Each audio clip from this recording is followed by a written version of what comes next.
Online TV. 19 mwezi wa 5 mwaka 2025, mahakama ya hakimu mkazi wa Dar es Salaam hapa katika eneo la Kisutu imesikiliza kesi mbili za mwenyekiti wa Chama cha Demokrasia na Maendeleo Tundu Antipas Lissu. Kesi hizo ambazo ya kwanza ilikuwa ni ile kesi ambayo anatuhumiwa kwamba anataka kufanya uhaini dhidi ya Jamhuri ya Muungano wa Tanzania kwa maneno ambayo aliyasema tarehe 3 ya mwezi wa 4 mwaka 2025.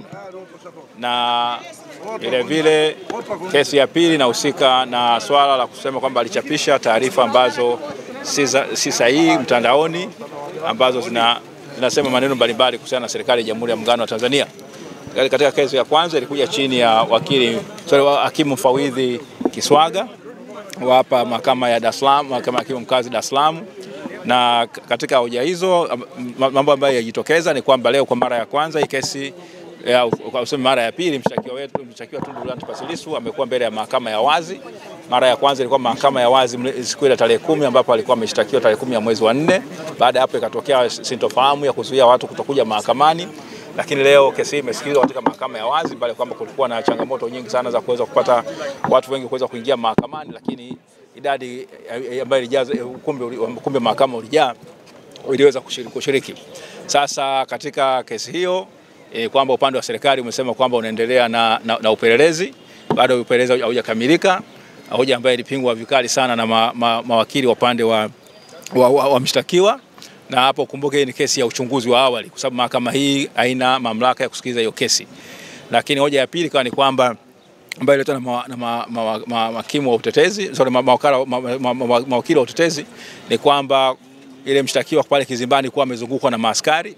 Mawakili wa utetezi tulipinga kwa nguvu zote kwamba anatakiwa, kuna ile dhana ya kwamba mtu anapoletwa mahakamani anatakiwa achukuliwe kama mtu asiyekuwa na hatia, na mwisho wa siku hakimu amekubaliana na sisi kwamba atakiwa anapokuwa kizimbani kuwa amezungukwa na maaskari.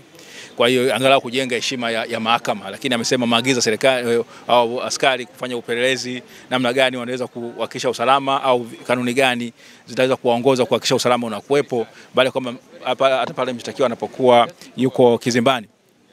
Kesi ya pili, kwa hiyo kesi hiyo baada ya hapo ikawa imeahirishwa hadi tarehe jaji hakimu akatoa agizo kwamba siku ya tarehe 2 ya mwezi wa 6 upande wa mashtaka uje na maelezo sahihi ya kuweza kueleza mahakama upelelezi umefikia wapi.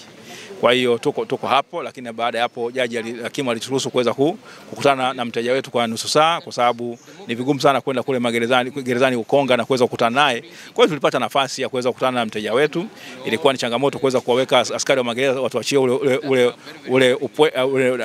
ile faragha ambayo tunahitaji kama mawakili na washtakiwa. Mshtakiwa anatakiwa kuwa nayo. Baada ya hapo kesi ya pili kaitwa ile ya kuchapisha taarifa za uongo. Basi ikawa kesi na imesikizwa mbele ya hakimu mfawidhi Muhini, na yenyewe ni kwamba upande leo mshtakiwa amefanikiwa kusomewa maelezo ya awali.